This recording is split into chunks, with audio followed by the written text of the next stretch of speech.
Bansberia গ্যাঞ্জে school, তার অবস্থা দেখুন। ৩৫ জনের মধ্যে যদি ১৬ জনের চাকরি চলে যায়, এই রকমই হবে টিচার্স রুমের হাল। আর শুধু তাই নয়, প্রধান শিক্ষককে খাতা দিতে হচ্ছে, পরীক্ষা চলছে, প্রধান শিক্ষককে খাতা দিতে হচ্ছে। অন্যান্য সহকারী শিক্ষকরা খাতা দেন, কিন্তু প্রধান শিক্ষককে বাধ্য হয়ে খাতা দিতে হচ্ছে। সরাসরি চলে যাব শুভদীপের কাছে, সোমনাথের কাছে। মাফ করবেন সোমনাথ, কতজন শিক্ষক ছিলেন এবং এখন কি অবস্থা, কেন প্রধান শিক্ষককে খাতা দিতে হচ্ছে, কি বলছে স্কুল কর্তৃপক্ষ?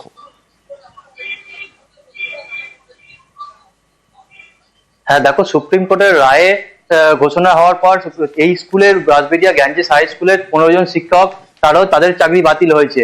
তারপরে বিপাকে পড়েছে প্রধান শিক্ষক। ওই বাঁশবেড়িয়া গ্যাঞ্জেস হাই স্কুলে প্রধান শিক্ষককে নিয়ে ৪১ জন শিক্ষক শিক্ষিকা ছিলেন, তার মধ্যে ১৫ জন সেই বাতিলের জন্য আজ থেকে তারা স্কুলে আসা বন্ধ করে দিয়েছেন। এবার তার মধ্যে বিপাকে পড়ে গেছে স্কুলের প্রধান শিক্ষক, ওনাকেই ক্লাসরুমে যেতে হচ্ছে, ক্লাসরুমে গিয়ে পরীক্ষা চলছে, সেই পরীক্ষার খাতা দিতে হচ্ছে, পরীক্ষার ক্লাস নিতে হচ্ছে, এবং ওখান থেকে এসে যদি কোনো স্টুডেন্ট যদি কোনো রকম পড়ুয়া তারা কোনো রকম সমস্যা হচ্ছে সেটাও দেখতে হচ্ছে। এবং যে শিক্ষক শিক্ষিকাদের যে রুম রয়েছে সেই রুম একদম ফাঁকা। শিক্ষক এই প্রধান শিক্ষক আবেদন করছে যে যদি কোনো রকম ক্লাস কে নেবে, এটাই তো এখন সব থেকে বড় প্রশ্ন।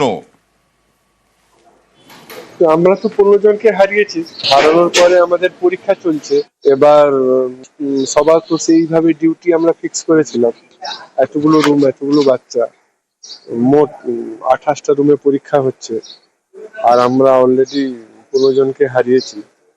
খুব অসুবিধা হচ্ছে। এরকম রুম আছে যেখানে একজন মাস্টারমশাই দুটো রুম পাশাপাশি দেখছেন। ৩টে লাইফ সায়েন্স আমরা হারিয়েছি, জীবন বিজ্ঞান, একজন ফিজিক্যাল সায়েন্স হারিয়েছি, ৩টে ম্যাথস হারিয়েছি। খুব মুশকিল হয়ে যাবে ম্যানেজ করা।